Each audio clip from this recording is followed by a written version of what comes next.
All right, and we are live. Welcome to Social Business Hour. It is the first Monday of August. It is 4 p.m. Eastern Time. We are here every single Monday at this time. It is SBiz Hour on the Twitters. Today and this entire month, we are dedicating it to live streaming. So we are talking live streaming today. I am Brian Fanzo, known as iSocialFans on the Twitters, joined by my co-host, the awesome, and I have to use her last name for this show, Rachel Miller. How are you today, Rachel Miller?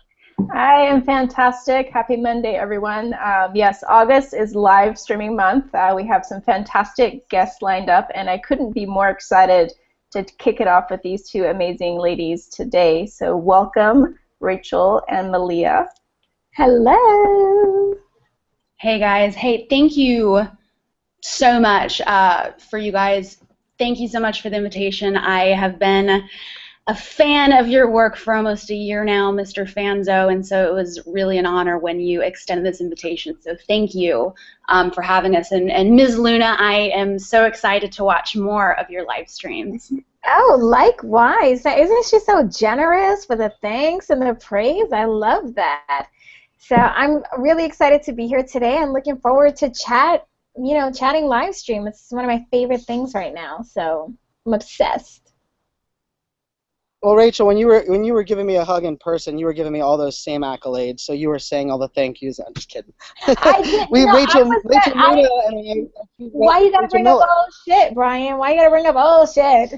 Oh, can we curse that? Actually, I was gonna say that, but I want to go off script. But I almost didn't say what's up to you, Brian, because I don't like when I see someone in person. I don't like to be fangirl. I hate being fangirl. So if I see someone I admire, if we're in the same circle, I'll say what's up. But I'm not gonna be like, oh my God. But I did. I was like, Brian, and I was like, I love you. So I did. Well, I was fangirl. I'm sorry. No, it was truly awesome. That's what it's all about. So we are talking live streaming. I will warn everybody. I am broadcasting. I'm in my new house, thank goodness, but I'm using a MiFi router, so you never know with the signal. So if anything, it might be an all-women show eventually getting this ball started. But Rachel, you want to give Rachel Miller? Do you want to give a little background on why we kind of chose live streaming after a great month last month on Instagram and doing it for a whole month, and then we'll jump into question one?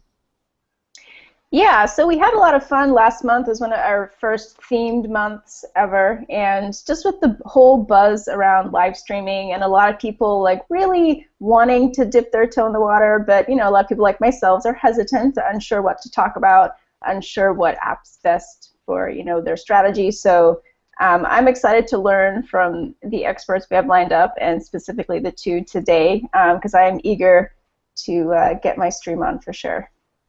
Yay. Yay. All right, Q1B.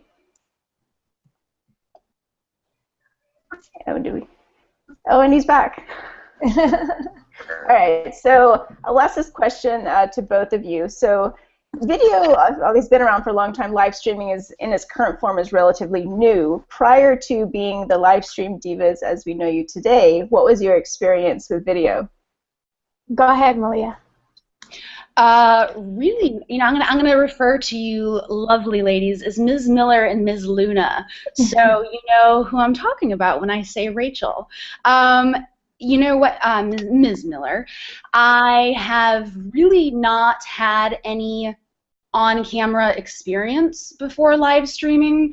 I've produced a lot of videos. I've produced a lot of content, short videos, event stuff, that type of thing. I co-founded a social strategy and marketing company. It's called Journalized Media. I did that about a year ago, and I've experimented with a few live streaming apps and platforms in the past, like Mobly was one, Ustream was one. I always saw the enormous potential for live streaming, and then when Meerkat came out, I downloaded Meerkat maybe the first or second day that it came out, and then South by Southwest happened. I said, is this the tipping point for live streaming? Is this something that all of the cultural powers that be, is the technology there? Are people ready to embrace it?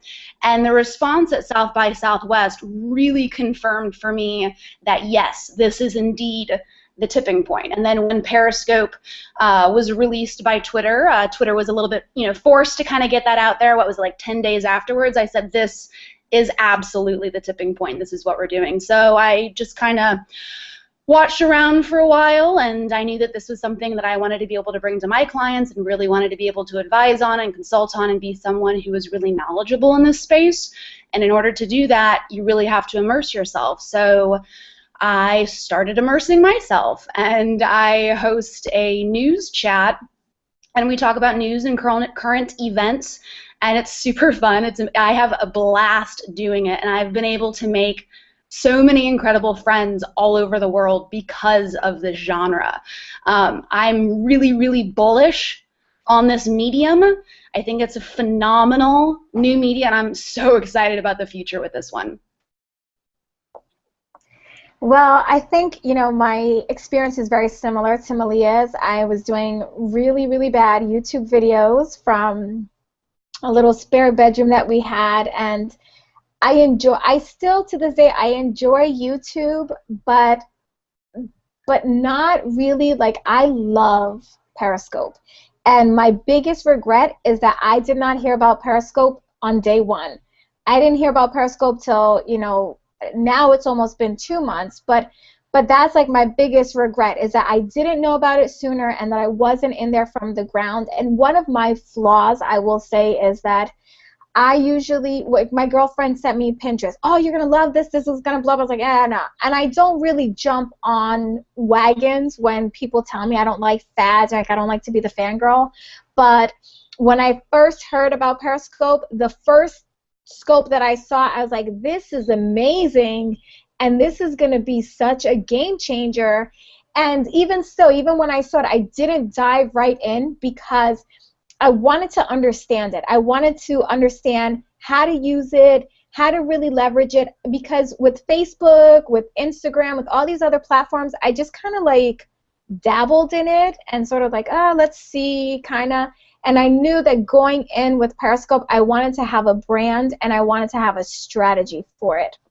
So I don't know if that answered the question, but my experience before was kind of whack with YouTube. It was like, there's no interaction with YouTube, And so a lot of times you're doing this, you have the camera up, and if you're doing them the way that I was doing from home, there's nobody talking. It's just me and like my phone looking at me, and it was lonely, and there was no feedback from people, and I never knew if what I was saying was resonating, because the other thing with YouTube is that in order to get a lot of views, you have to either have a really great title, it has to be something that people are really, really looking for, you have to tag it up, and at that time, I just didn't know enough about that to really leverage YouTube the way that other people have done. So a lot of it was ignorance on my part.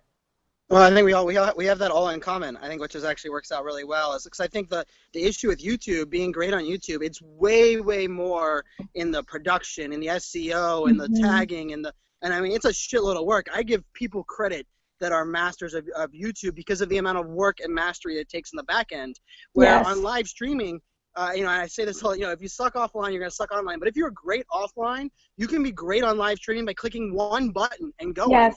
And that's the cool part, where YouTube is like lighting has to be right. You have to have a cut in, cut out, music in the background. You have to know what's not copyrighted. Like, I just got an email 2 days ago, a video that I put up 2 years ago just got taken down by YouTube for copyright infringement. And I was like, oh God. And in my head, I'm like, well, I'm going to go back and do that. And then at the same time, I'm like, no, I'm not. I agree with you, both of you, and you ladies are doing it well. You're providing your value, but you're not on a new platform to be a fangirl. You're on a new platform to provide value, drop knowledge, provide unique insights, and I think that's the exciting element here. And it's so funny because who would have thought something as easy as a mobile live streaming app? Because live streaming is not new. You both are really good on video to begin with, but it's just this element that you can touch the world with the click of one button is pretty damn powerful, and you both are perfect examples of it for sure.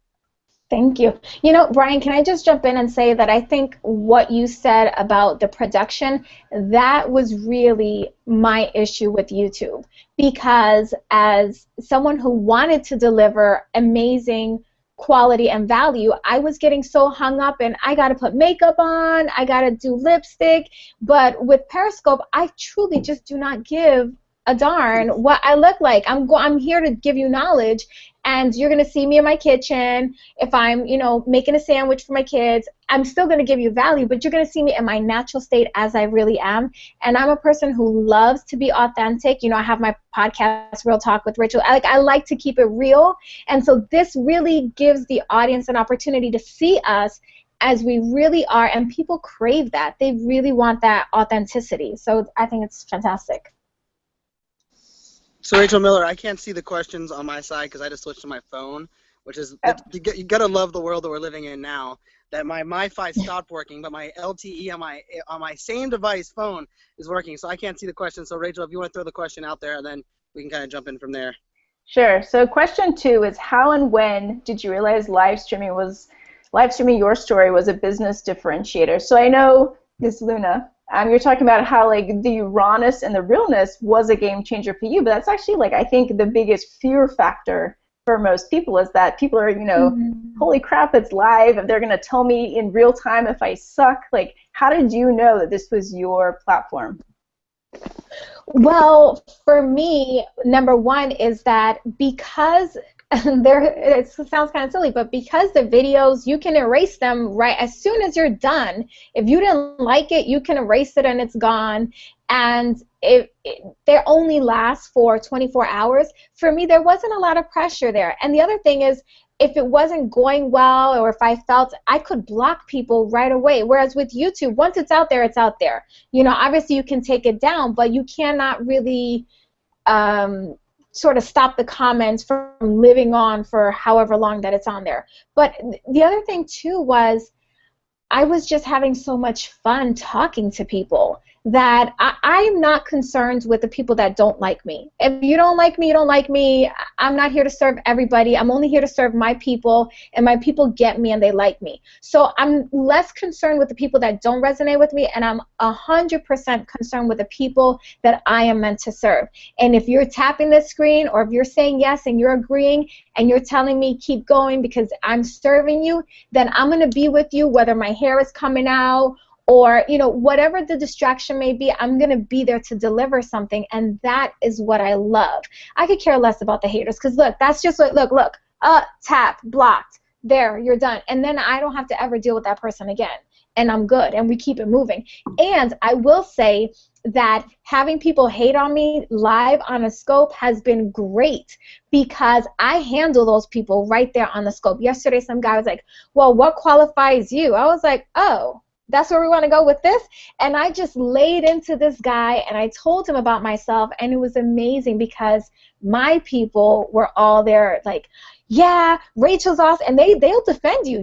Sometimes you don't even have to say anything. Your audience will defend you, but it was a great opportunity for people to see who I really am and what I believe and how I think people should be handled and what my truth is. So Rachel, I love that. I think Rachel and I think that's, amazing. I think for you, I think it's so amazing because you can do a great job of commanding your audience, and I think that's exciting. And Malia, something for me was funny. I remember watching the first Meerkat I ever watched of yours. I don't remember how long ago it was, but I remember jumping to Twitter and going, how have I missed following her on Twitter? That was my reaction to you, Malia, because I thought you did an amazing job of shining light and inspiring people without ever having to say rah rah rah. You just did it through your own thank you so much for joining me. So I'm curious, Malia, from when you started Meerkat and when it started to take off at South by Southwest, I happened to be lucky enough to be there when that was going on, which was insane. When did it click for you hey, this is a platform that I don't have to focus on SEO and production value. I can just focus on being me, and people love it. I'm curious, Malia, because I think you do an amazing job. I commend you on how well you do that. Thank you. I really appreciate that, Brian. I really enjoyed getting to know you in a video format when you were kind enough to walk us around and take us with you during South by Southwest. And all of these previous platforms that have attempted to get into the live streaming space and bring it to the masses, make it available for the common person, and make it really accessible, the tipping point wasn't there yet. our culture wasn't yet ready to really embrace the technology. The technology wasn't there, the culture wasn't there, and now we kind of saw this perfect storm. And I think South by Southwest for me was really when I saw that storm kind of start.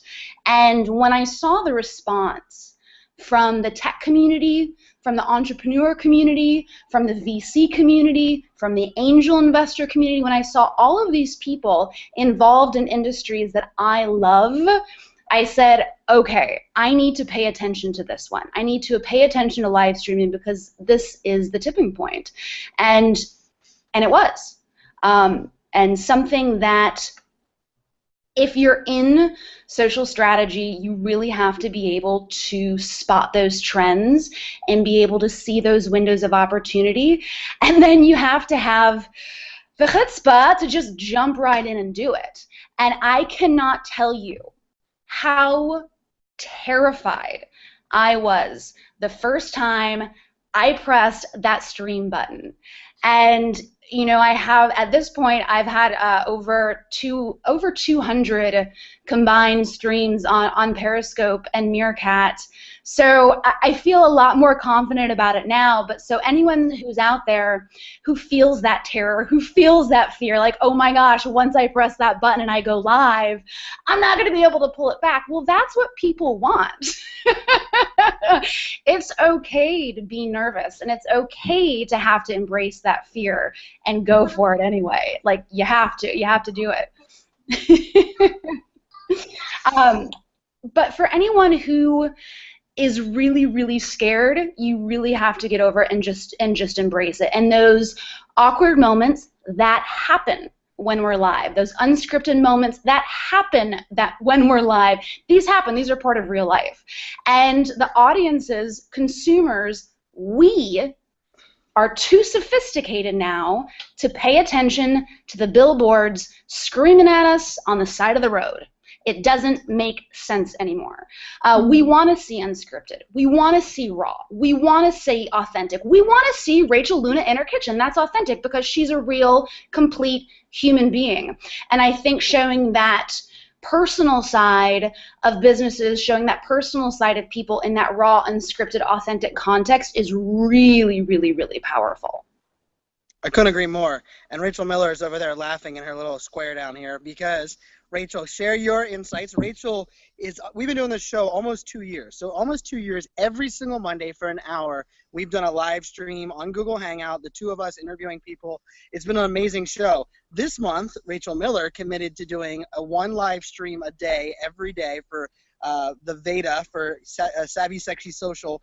Amy challenged us. But Rachel Miller, who provides value and drops knowledge bombs every single day on this show, every week, has kind of had some of these insights that you guys are saying. So I know this has to be resonating for Rachel. So Rachel Miller, share your insights on yours, because I know you're shaking your head like, damn it, Brian, you're throwing me under the bus. But I think so many people. I mean, I honestly think if you get on Rachel Luna, or you get on Malia's stream, you're going to think that you two have been TV personalities. You never got nervous. You never are scared of, like the haters. It takes a while. And Rachel Luna, even you've done a great job of kind of building into that character where you're not bullish enough to where you're scaring people off, but you know that if you challenge, you're going to get challenged back. And I think that is something that some people look at this platform now and go, oh, I was too late to jump in, but these people must have been professionals beforehand. I think that's, if anybody can take anything away from this, I am without question not a professional on these scopes. We're all learning together. And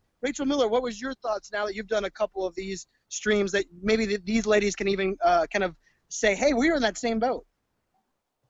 Rachel Miller? Yeah. So I appreciate everything that is being said, and I've definitely scribbled down some notes, and I definitely know I need to jump in the deep end more enthusiastically. But I guess for me and my personal stumbling block is really not wasting people's time, and I appreciate the raw aspect, and people want to see you being you, and I'm fine with being me, but I'm also, I think, maybe hypersensitive to the value part, like making sure that there's a takeaway every time I push that live button, even if I'm only on for 2 minutes. I want to make sure that people are like, oh yeah, like they get inspired somehow, or give them a tip. So I think that's been slowing me down. But Well, I again, mean, I did sign up for this stream every day for August, so hopefully by the end of the month, I'm a rock star, and I'll have a completely different explanation for, you know, my strategy at the end of the month, but we'll see. Hey, you know what? You're doing it now, and that's amazing. Seriously, I was terrified. So terrified. The night before, I had scheduled a stream the day before. The night before, I was so nervous, I couldn't sleep. My stomach was in knots. And I said to myself, seriously, like my stomach was wrapped in knots. And I said to myself, Malia, it's because of how scared this makes you that you have to do it. And so I did. No, and I love it. And so, for those that don't know, like on this show, the reason it took us a long time before we did a Twitter chat was Rachel. It was hell-bent on saying, if we're not doing one that doesn't provide value and doesn't give takeaways, we're not doing this. We're not committing to an hour every week, free of our time, to do this. Now it's 2 years later, and we still take that to the, I would say, to the masses. When we pick guests, when we asked the two of you to come on, that was, you know, hours of process of elimination of who we want on here. What people are going to provide value, aren't going to talk about fluff. You know, neither one of you have done sleep scopes yet. You know, I don't think Rachel Miller will be doing that because that whole idea. But I think that's actually a great question to the audience. And ladies, I would love to hear your insight. When you think about providing value, I hate when someone says, well, I don't do live stream because I like to have a strategy. And I'm like, hold on. There is no excuse to not have a strategy just because it's live streaming. So I think that's part of this element where people are like, well, if it's live, I just click one button on my phone, I'm just going to waste everybody's time. But you can provide so much value. So what is your guys' process before you go live? Because I am not a very process-oriented person. So I think I can't teach people from this because I do so much ad-lib that is not normal. But I think the value, I mean, Malia, I remember when you did Malia News the first time, I was like, damn it, why didn't I think of that? Like, shoot, how did she beat me to this idea of this? And I remember, Rachel Luna, when you were doing your podcast and kind of backstory of your podcast, I think those are both unique ways. So I'm curious, Rachel Luna, I'll let you go first. What is your strategy before a stream? How do you kind of lead up? How do you get yourself started in that stream so you know you're providing value? Because I think that'll help a lot of people that are watching. Yes. So number one, my very first stream was the ubiquitous of, wait, how does this thing work? What is this? Oh, and I could do that. That was my first one. And to this day, I regret that I didn't take 5 seconds to learn what the platform was all about. And after I watched the replay, I said, I will never again have a Periscope that way. Actually, I lie. Then the next one that I did, I had a migraine, and I was in bed, and I was talking to people about this migraine. And then I looked, and I thought, you know, that was entertaining for them, but that's not what I want to be known for. So for me, I have a strategy before I ever hit start broadcast, down to the headline. The headline that I use, I think about it first. So earlier today, I did a lunch and learn, and so it was a picture of a fruit or whatever, and you know that it gives you that little opportunity to have a picture. I actually took the 30 seconds to dig out a nice white plate and a fork and a knife, and I positioned it, and I started the broadcast with them looking at the fork and the plate and the knife, because I am being very, very specific and intentional on what I'm offering. The other thing that I do, and I'll just show you, for example, in my planner, I have this little section for my genius ideas, and I will brainstorm what kind of scopes I want to talk about for the week, and then I always have bullet points of what they're going to take away from that scope. So I'm extremely intentional because, like you, Rachel, I'm not here to waste people's time. As I don't know if you've noticed, but I have 2 kids in the background, and every time that I'm not with them, that I'm here, this has to be for a purpose, and it means I have to be giving people value. I have to be meeting a need for them. And then the third thing is that whenever I come up with these scope ideas, I ask myself, is this in alignment with what I want to be known for? Because sometimes you do want to talk about something random, but is random helping you really solidify your brand? For me, I am a confidence expert. I am everything business confidence, decision-making, time management, systems, process, technology, all of those things I want to help you get better at, but that only happens if I take 20 minutes to get my thoughts together. And sometimes it's even like on a Post-it that I write my top things. The scope I just did was on the back of an envelope, but I did not hit start broadcast until I knew exactly what the takeaway was going to be for my audience. And I think if you want to have a great broadcast, if you want to have a great show, and if you want to position yourself as an expert, you have to think what's in it for them, always. That's it. Yeah, I think outside of social media, the phrase "add value" is so ubiquitous within this industry. I feel like add value should become a little bit more in the forefront for every industry. But that is, we digress. My content that I do regular streams on is news content and world events. And I'm passionate about the news. I love talking about the news. I love debating about the news. I love hearing what other opinions are from people. I love getting to know people from all different parts of the world.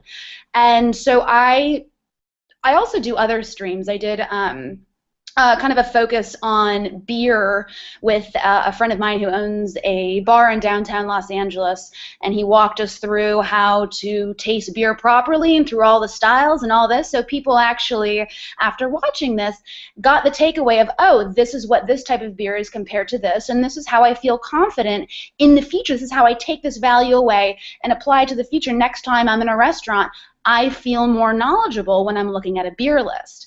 I did a drone stream. I streamed from a drone in a vineyard north of Santa Barbara a couple months ago. That was fun. Who doesn't like to take a drone ride?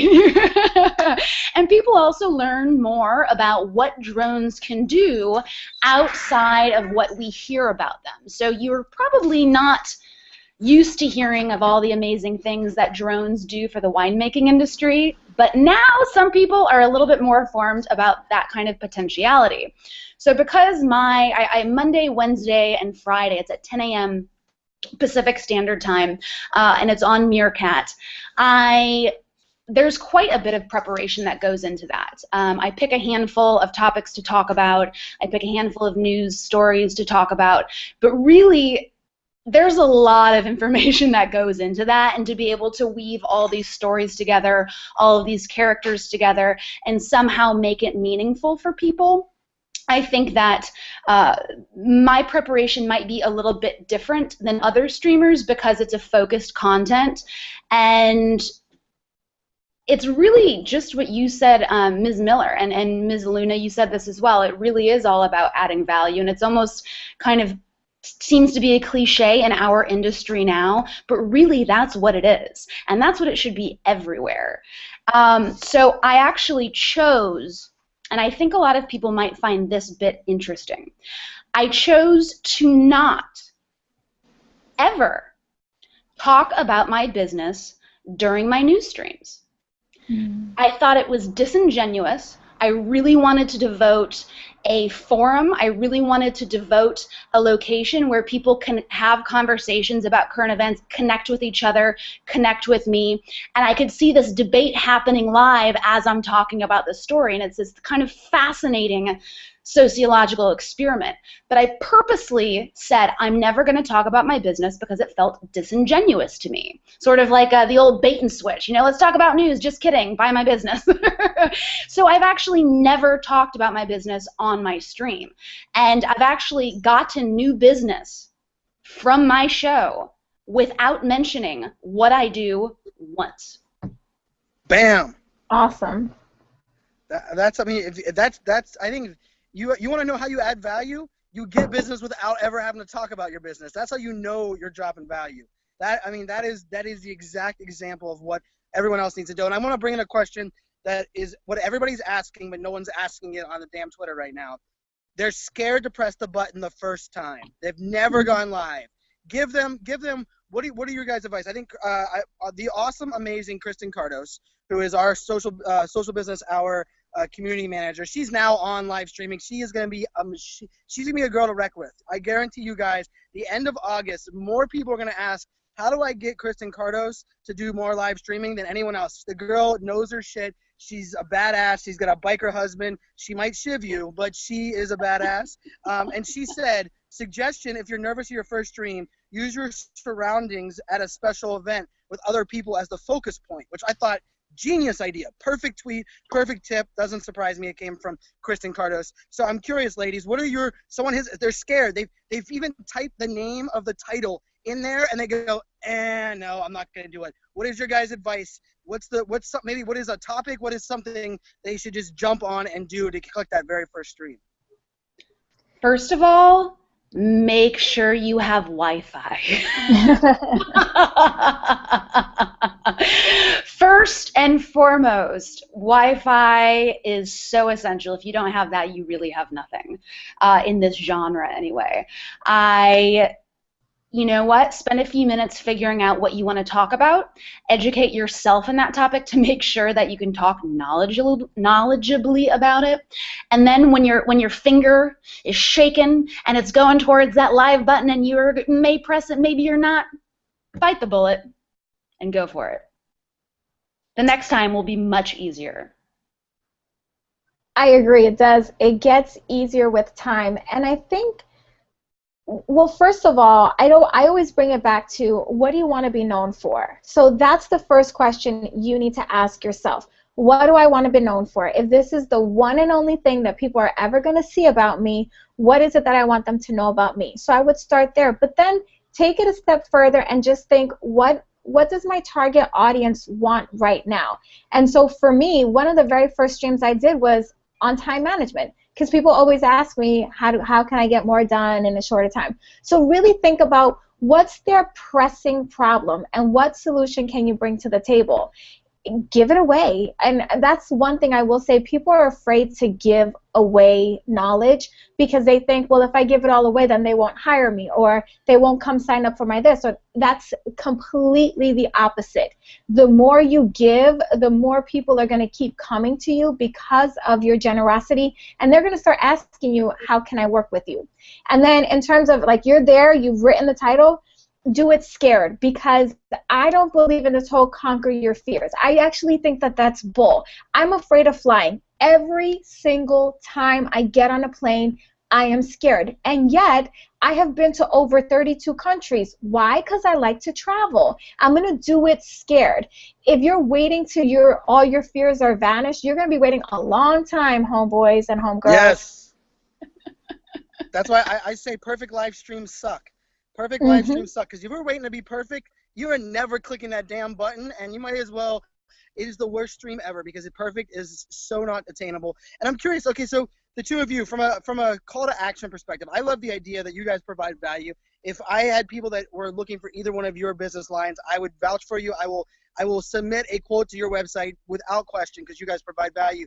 But when you think about call to action, or you think about, there's some people. I think Periscope has taken off on it a little bit more than Meerkat. And just so most people know that are watching, Rachel Luna is primarily Periscope. Malia is primarily Meerkat, although I think you both have tangled a little bit on the other ones. And this is part of my point, which I love having both of you ladies on there. I don't give a shit which one you're using. You provide value. Live streaming is powerful. It is a game changer. Let's talk about the real value, live streaming. Let's not talk about stupid stuff that other people that can't add value, just sit there and argue on scopes and meerkats about. So I'm curious, from a call to action perspective, are you driving people to your website, a landing page, maybe an email address, or maybe even, hey, just follow me on Twitter? Because for me, for Meerkat, holy crap, South by Southwest, I ran analytics about my new followers that did not have other followers that were linked to me based on, because Meerkat was the only one out at the time, and all of those things were pushed to Twitter. It was a game changer. I could not believe how many new followers I got from Meerkat. So I'm curious, Malia, I'll let you go first this time. What is your call to action, even if it's not a typical call to action? Where are you either capturing or sending people to that say, I need more Malia? Where are you sending them? There's a couple of really interesting functionalities within the Meerkat app that I think provide a pretty solid CTA base. And so there's a function that you can actually embed your stream on your website so that someone can actually just come to your website and see your live stream. That's awesome. If you have people that are used to using desktops, used to using landing pages, they come by your website and they see you live, they're like, wait a second, who is that? That's a real live person talking down there. That's amazing. I think that functionality is incredible. The end stream button, you can also customize that. So the end stream button basically comes up after you end a stream. An end stream button comes up, and that button can take you to wherever you want to go, and the broadcaster sets up a link beforehand. What I'm doing right now is I'm driving traffic to my blog. I've been blogging for other people for quite some time and just finally did my own, and it's felt really awesome to be able to publish content and thoughts that are actually under my name instead of someone else's. So I've been using it myself to drive traffic to my blog.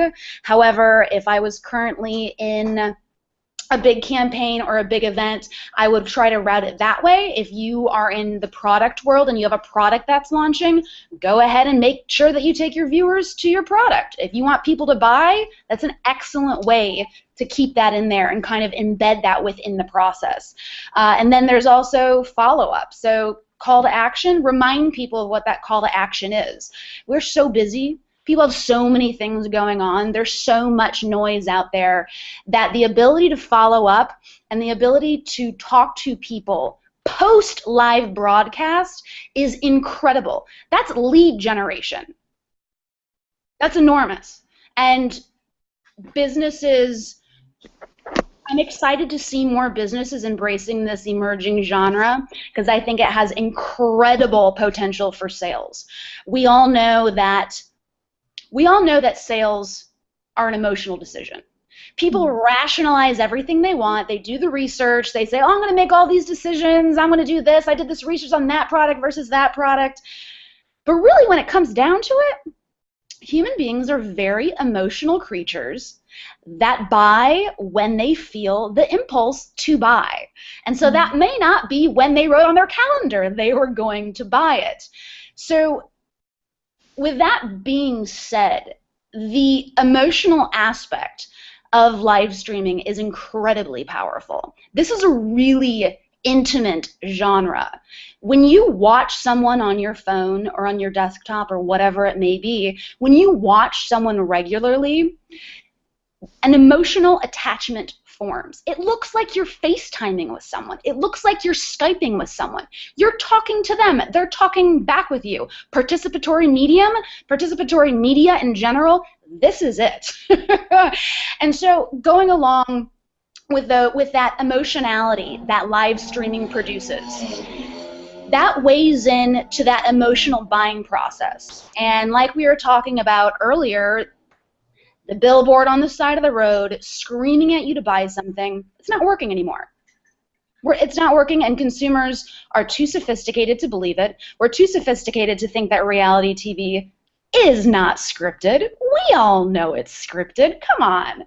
And with that emotionality and that rawness, when people are tied into you as the face of a brand, that is going to weigh in on the emotional moment it will take for them to decide to buy. Love it, love it. No, and I'm so glad you brought up some of those Meerkat features that, you know, whenever I've talked to brands and I highlight both features, so I don't lean either way. There's not many things that I play the fence on, and the Meerkat Periscope battle, I play the fence because I love both platforms.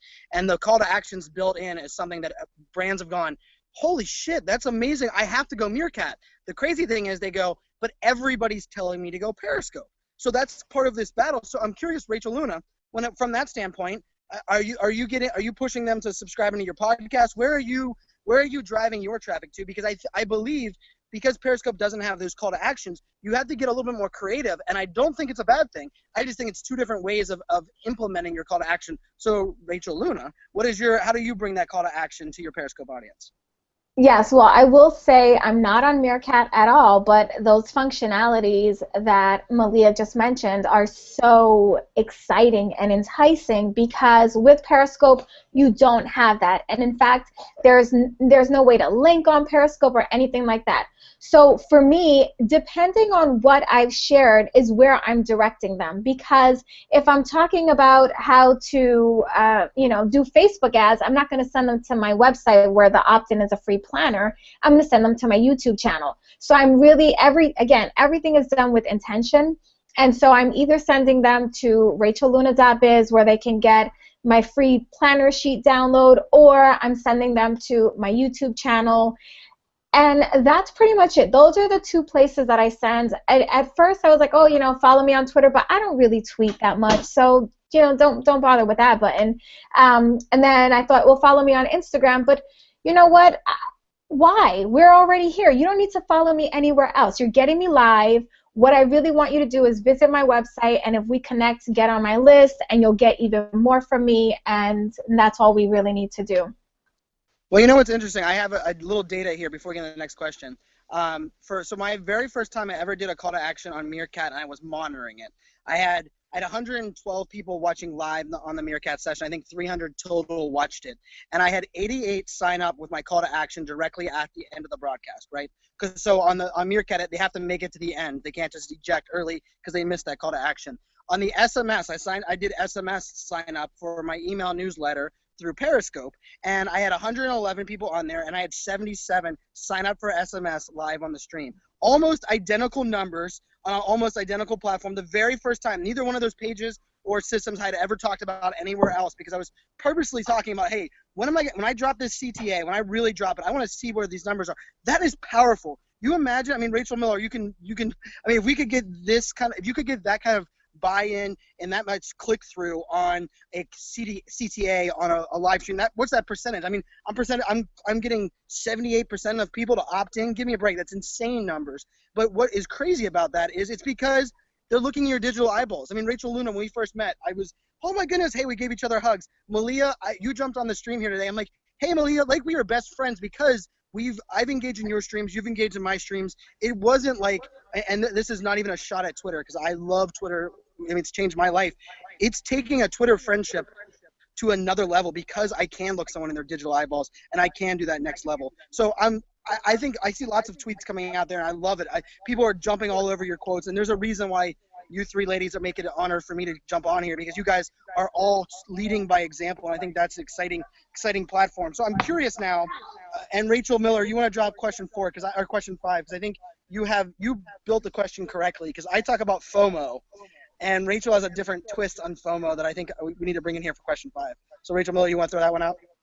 Yeah, so FOMO, I don't think I have FOMO. We all know Brian suffers from it in a really intense way. So I kind of changed the acronym around. I made it fear of my originality because I think people, when they're adopting a new tool, a new platform, it's super easy to mimic other people and just say, okay, well, look, they're successful. I'll just do what they're doing. But then your own authenticity disappears and you're just like, like a little them. So how are you learning and honing what you're doing while still being true to yourself? Go ahead, Malia.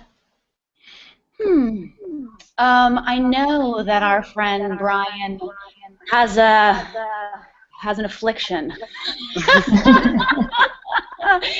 The struggle is real with Brian Fanzo. The FOMO is going to get you.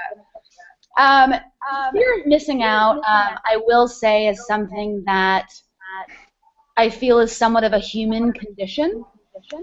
And with the rise of technology and the rise of information, that's more information and more events for us to feel like we're missing out on. And holistic health is absolutely a big part of what I do as a person, and it's also one of the industries that I work with in my branding company. So with that being said, it's really not healthy to stay plugged in 24/7. It's really, it's a big health detractor. So as part of my personal meditation and mindfulness practice, I try to be as present in every moment as much as I possibly can. And then with that comes the release of needing to know what other people are doing. So airplane mode is my best friend. Me and airplane mode go way back. I will go on airplane mode numerous times throughout the day. I will be locked and loaded on a project. I go in airplane mode at like 8 or 9 p.m. every night, and I will not take it out of airplane mode until I am done with my morning rituals, I've done my workout, and then I'll turn things back on. But my daughters even say, "Daddy, is it airplane mode time yet?" Yeah. So I love it. I love it, Malia. So what about you, Rachel? I mean, this is one that gets me. I mean, if someone really wanted to study a platform, why is someone not doing the news like Malia on Periscope? Or why is someone not keeping it real and doing that almost a mirrored show on Meerkat on what you're doing on Periscope, Rachel? Because I think, to Rachel Miller's point here, I mean, I thought about it for a long while, kind of, what do you do to copy someone else? But how do you look at someone else and then make sure, hey, how do I keep being unique, being myself? Where do you bring that FOMO around to that hey, I'm gonna be original. There's only one Rachel Luna. Thank goodness, right? Or maybe we could use another one. But I'm curious, where do you go with that? You can't handle another one. You can't handle another one of me. Listen, okay, so I will tell you that in the beginning, especially, I was a huge Marie Forleo fan. When I first started my business, I would say, oh my gosh, you're Marie Forleo, you're just like her. And it was the high praise, but it also kind of like hurt my feelings because they were not really seeing me. Then one time I happened to catch, okay, let me just take a step back. You can only be you. And if you try to copy someone else, and if you try to do it the way they're doing it, people are going to see right through that. It's not going to work. You might fool a couple of people for like 5 minutes, but then the real you is going to bleed out. Like, you can't fight who you are. And so I think that that's number one. But then, you know, I'm really reminded of one time when I saw a young woman, God bless her, she was just trying to do her thing. She was really, you know, she had great content, but it was almost a carbon copy of Marie Forleo's set, like the same curtain that Marie was using. She was using, you know, I don't know if you've ever seen Marie Forleo, but she does this gesture, which is like the sign language word for the lady parts. And so the girl's doing this gesture, and Marie is amazing, but she has these little quirks that are very Marieism, you know? And as soon as I watched the video, I was so turned off by this very beautiful girl because she wasn't who she was. And if she had just been her, I'm sure I would have loved her. She was gorgeous. She was smart. So I bring up that story to remind you that we can see when you are not being yourself. We can see when there's a part of you that is slightly off. So what I do, I just interviewed Alex Beadham for my podcast, and I told her, I said, you know what, Alex, I read your emails all the time, and I have to slap myself and say, no, don't copy her, because her emails are great, it's very nice and succinct. So what I do is I study other people, and I look and I say, what do I like about that? And so with what Alex was doing is like her emails are power-packed, but they're really short and they're concise. And so then I said, okay, well, how can I make my emails concise? I don't want to talk about what she's talking about. I don't want to make my email look like hers. I just want it to be shorter and more to the point. And then that challenged me to grow at another level. It's still my words. It's still my content. It's still in my format, but it's a little juicier. It has a little more punch to it. When I look at other people's Periscopes, I'm looking at what they're doing. I'm taking note and I'm also looking at what they're not doing, or I'm taking note of the things I don't like. And I'm reminding myself, so for example, I was watching someone the other day, and it was annoying me because he kept saying, okay, when we get to 100 people, I'll tell you this. When we get to 150 people, I'll tell you this. Listen, mofo, I'm here. I took the time to be on your scope. Give me the value because I'm here. Honor the people that are there. And so for me, once I started looking at all these things that these people were doing that I didn't like, I've got a scope topic now. How to give good scope. These are the things you shouldn't be doing. I took what they were doing and I made it my own. And that's what you want to look for. Look at what people are doing and challenge the status quo and really say, how would I do this? And what would make it mine? Love it. I absolutely love it. Both of you ladies do that. I mean, it's so fun to see great people doing great things on these platforms, and you two are great examples of that. I mean, the Twitters are blowing up on the advice you guys are giving, from airplane mode to being yourself. That idea that someone tries to tell me they're going to hold back information until they get to a certain number makes me mental. I actually make a note now on my Evernote that says, like, don't go restream these people's streams, because that's the kind of shit that I don't need. Like, don't, you know. And for me, it's like, if you impact one person, that's a huge day. Focus on impacting one. Therefore, it doesn't matter if there was 100 in there. Provide value, impact that one person. So I'm so glad you brought that up, Rachel. And Malia, I think there's another one from Meerkat's been around a month longer or so than Periscope, and I think this is also a fun line that we get to learn from each other. Like, I can't tell you how many things I take from a great Meerkat broadcast, and I go, shit, can I do that better on my Periscope one, or vice versa, or even some on Periscope. I look at some great people on Periscope, and I go, you could really learn from watching these two people on Meerkat, because they get it. So I think that's a really interesting one. So I know we have a couple minutes left. Rachel Miller, do we have any questions or things we want to bring in from the Twitters that for these ladies? I mean, a lot of people, I think most people are taking mostly notes from your guys' information, because I think that's, being yourself, making sure you have a strategy, making sure that you're, what do you want to be known for? I love that, Rachel Luna. I think that is it is so important to not only be yourself, but what do you want other people to take away? What value do you want them to gain? And is that value, like, if you were a great sleep scoper, does that have any value for what you're doing? Like, I mean, and I keep using that as a joke, but those that don't know this, there's some people that literally turn it on while they're sleeping, right?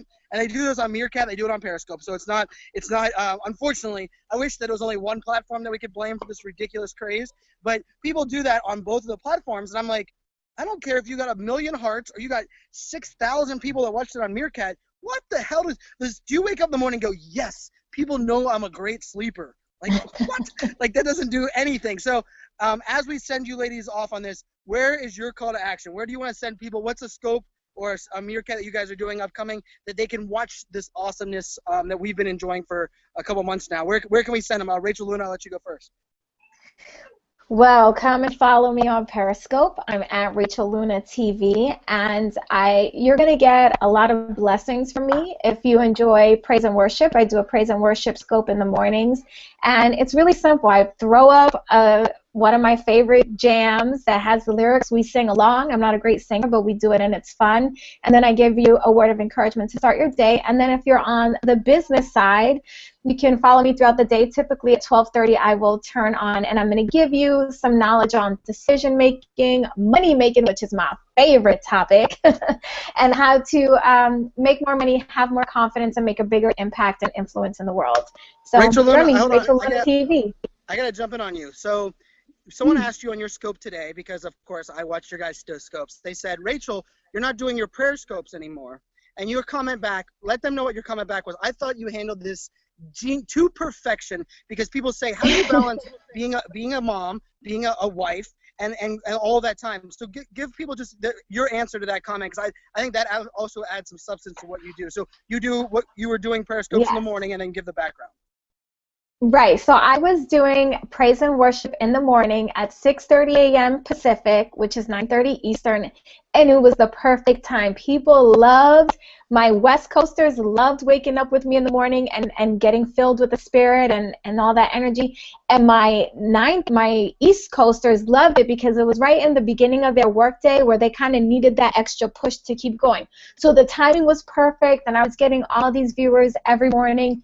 But my husband made a comment to me that every time he comes down, I'm on the computer and I'm doing these songs and he has to be quiet and we're not getting to spend time with each other in the morning. And look, marriages have ups and downs, and thank God we're not headed for divorce, but I don't want to get to the point where we're headed to divorce.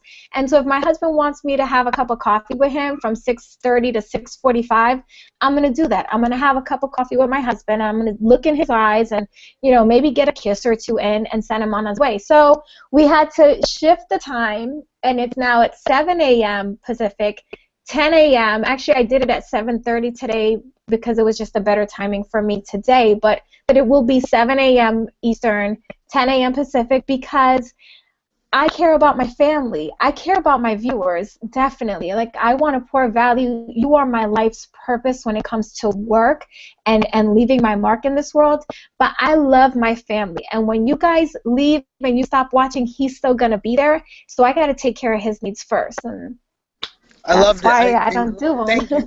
Thank you, because I think people ask that question or get obsessed so much and they kind of forget and they just say, hey, I have a huge audience on this Periscopes, and the way you handled that question, you had me smiling, fist pumping, and going, we got the right guest on here because you rocked it, Rachel, and I truly appreciate it. So, Malia, what about you? Where am I sending them? Where are they going other than give the news information? I tell you what, it's on my calendar. That's how much I love it. It's a pop-up notification for Malia's awesome. news.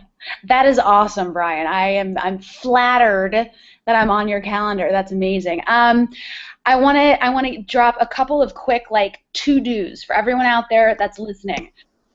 What should you do before you should ever hit the go live button on a stream? Before you go live, before you hit that button, after you've embraced the fear, you're ready to do it, but wait a second. Have you watched any other streams? So watch, participate, learn. These are developing ecosystems, and just like any other ecosystem throughout humanity that even isn't a digital ecosystem, these are ecosystems, and relationships and dynamics happen in those ecosystems just like they do in real life. So my really strong advice, learn as much as you can, watch as much as you can. When you go into someone's stream, introduce yourself. And I'm always a welcoming, hospitality-first social in general. So those same rules apply to this. Be kind to people. Be nice to people. Support people. Put positivity out there, and that's what you're going to get back. When it comes down to the trolls, and they happen, I love how Ms. Luna puts them in their place.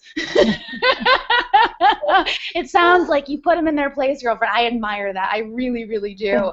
I try to be as kind as possible, and I try to encourage the person to increase their empathy on their next comment. And I'm so looking forward to the next comment that you'll have, which I'm so positive is going to be something that is going to be delivering value to all of us. So really be nice, be kind. The social etiquette in real life is the same social etiquette that you use anywhere on the socials. So like Brian said, if you're a jerk in real life, you're going to be a jerk on social. So if you're the guy who's dominating the dinner conversation and not ever letting anyone have a word in edgewise, guess what? You're not a good conversationalist. So this really, really takes that conversation potentiality and magnifies it by 1 billion. So watch, participate, learn, see what works for other people, see what works that maybe you can use for yourself. And then I'll go ahead. I'm at the Malia on Twitter. And I just made this very official Post-it note. I'm at the Malia on Twitter. I'm also on Periscope. I'm also on Meerkat. And then on Instagram, I am at Malia Probst. And I do my news content show on Meerkat Mondays, Wednesdays, and Friday at 10 a.m. Pacific Standard Time. So I'd love to see you guys there. Can I ask a question? I'm sorry to flip the script on you, Brian, but I know that both you and Malia, you're both on Periscope and on Meerkat. Are you putting out the same content on these platforms, or are you switching it up? And if so, how is it that you're finding so much content to be able to generate, 2 distinct episodes on each platform? Ladies first. Thank you. I actually I started doing a lot of the A/B testing with the news content, streaming simultaneously on Periscope and streaming simultaneously on Meerkat. All, and I mean all, and I mean all of the comments and the engagement and interaction on Periscope was really just take your top off, take your top off, take your top off, take your top off, take your top off. And I was like, well, I don't know if the 7th time's the charm, but still not going to do it. So I kind of shut down that A/B testing because I did not think that my content, which is a long-form content and it is a dense content, I feel that the engagement aspect on Meerkat is a little bit deeper, just in the sense that you can scroll back comments so that I can actually finish a complete thought and then address a comment about something earlier. So to weave in everyone's questions and to be able to pull together all of these threads to then make this production. And that's what's so awesome about live streaming, whether it's on Periscope, whether it's on Meerkat, the audience and the broadcaster, the fourth wall has been broken. The fourth wall has absolutely been shattered, and not only has the fourth wall been shattered, but the audience is now participating in the creation of the event, of the content, of whatever it is. And so this, we're talking about engagement, we're talking about interactivity, like this is all the buzzwords in social media. This is it. This is the golden calf of participation, by the audience participating and actually helping create the content. They have such more of an emotional attachment to that content because they were part of it. Yeah, no, and for me, I think you brought up a good point, Malia. I think part of what I was doing from A/B testing is I do a lot of dual streaming, so I stream both at the same time. But what I found was when I go to pick up my phone and say, hey, I'm going to do one stream, the difference, what I has decided is the length. So if it's a longer stream for a long volume of content, I lean towards Meerkat. If it's quick actions with lots of asks back and forth where I want to engage and get a quick answer, I always default to Periscope. But I also, what I've learned now, I kind of reverse engineer this. What I found the most value, if I'm looking away, so let's say I'm talking about, hey guys, this is my new landing page, or I want to walk you through TweetDeck, my favorite Twitter tool. Because the comments stay up on Meerkat, that seems to be the better platform, knowing that I'm going to look away. Because if not, you have to copy and paste a comment on Periscope a lot. But on the flip side of that, if I'm sitting there and saying, hey guys, I'm at the booth right now at this beer festival, which beer should I try?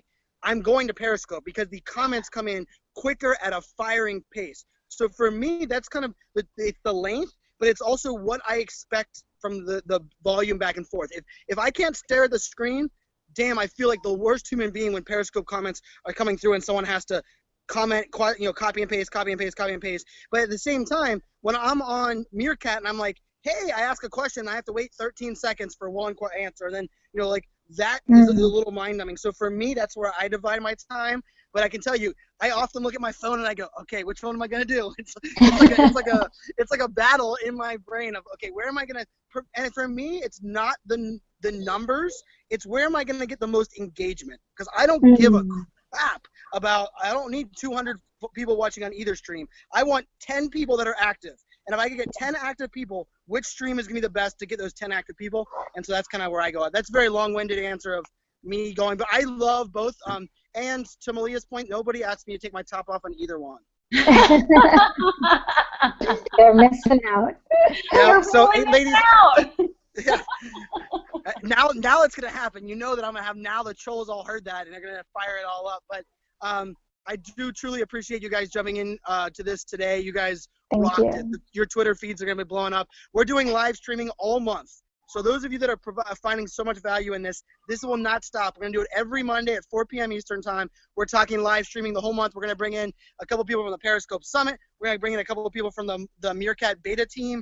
our goal here is, hey, we're not going whoever has the most hearts or the most who's on the leaderboard at Meerkat. We want those who are most value and providing most takeaways, because that's what Rachel and I dedicate our time for this show is. And ladies, home run. You provided everything that we could want from a show, and I'm sorry, but the guests for the rest of the month, they have a high bar to hit, and you guys truly rocked. Rachel Miller, thank you for always being an amazing co-host. Kristen Cardos, you rock the Twitters, my friend. We couldn't do it without you.